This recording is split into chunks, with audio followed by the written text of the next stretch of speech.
eng muvaffaqiyatli brendga aylangan. Biz hozir turgan joy bu BMW kompaniyasining muzeyi. Ular faqatgina velosiped ishlab chiqarardi. Bu mashinaga o'tirish esa xuddi xolodilnik ichiga o'tirib kirgandek.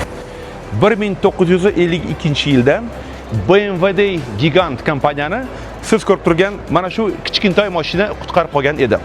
Voqea esa shunday bo'lgan. Ikkinchi jahon urushidan keyin BMW kompaniyasining faoliyatiga cheklov qo'yilgan. Chunki ushbu kompaniya ham birinchi, ham ikkinchi jahon urushida harbiy samolyotlar uchun maxsus avia dvigatellarni ishlab chiqargan. Kompaniya bankrot bo'lish arafasida edi, chunki hamma litsenziyalardan u mahrum bo'lgan. O'shanda ular aynan mana shunday kichkintoy mashinani chiqarishni boshlashgan. Assalomu alaykum, hurmatli do'stlar. Mr. Otabek TV kanaliga va München shahriga, BMW kompaniyasining ona yurtiga xush kelibsizlar. Biz hozirda BMW kompaniyasining ham shtab-kvartirasi, ham muzeydamiz va ushbu muzeyga kirib kelgan paytingizda mana shu kichkintoy mashinani ko'rishingiz mumkin. Haligacha BMW mana shu mashinaga hurmatni saqlagan holda kiruvrishda eng birinchi eksponat aynan mana shuni qo'yib qo'ygan. Bu mashina juda ham ekologiya nuqtai nazaridan qulay. 100 kilometrga faqatgina 3 litr benzin yeydi xolos. Bu mashinaga o'tirish esa xuddi xolodilnik ichiga o'tirib kirgandek. Mana shunday eshikni ochasiz va ichkarisiga kirib o'tirasiz. BMW kompaniyasida bilasizlarki, nafaqatgina mashinalar, balkim mana shunday mototsikllarni ham ishlab chiqargan.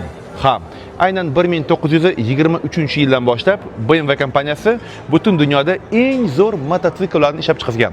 Bilasizlarki, BMW kompaniyasi 1916-yilda o'z faoliyatini boshlagan bo'lsa, shu yerda München shahrida. Demak, biz hozir turgan joy bu BMW kompaniyasining muzeyi, lekin sal uzoqroqda BMW kompaniyasining shtab-kvartirasi bor va ularning o'rtasida yerning tagida sirli tunnel bor. Mashina va mototsikllarni aynan yer tagidan bir-biriga yuborish uchun va BMW kompaniyasining faoliyatiga birinchi jahon urushidan keyin to'liq cheklov qo'yilgandan keyin ular faqatgina velosiped ishlab chiqarardi. Mana shunday qiyinchiliklardan keyin aynan BMW kompaniyasi dunyodagi va hattoki 1960-yillarning oxirida Mercedes bankrot bo'lib ketishiga sal qolganda, aynan BMW ularni moliyaviy tomondan qo'llab-quvvatlagan va hozirgi kunda shu narsaga qaramasdan BMW va Mercedes juda jiddiy raqobatchilar deb hisoblanadi.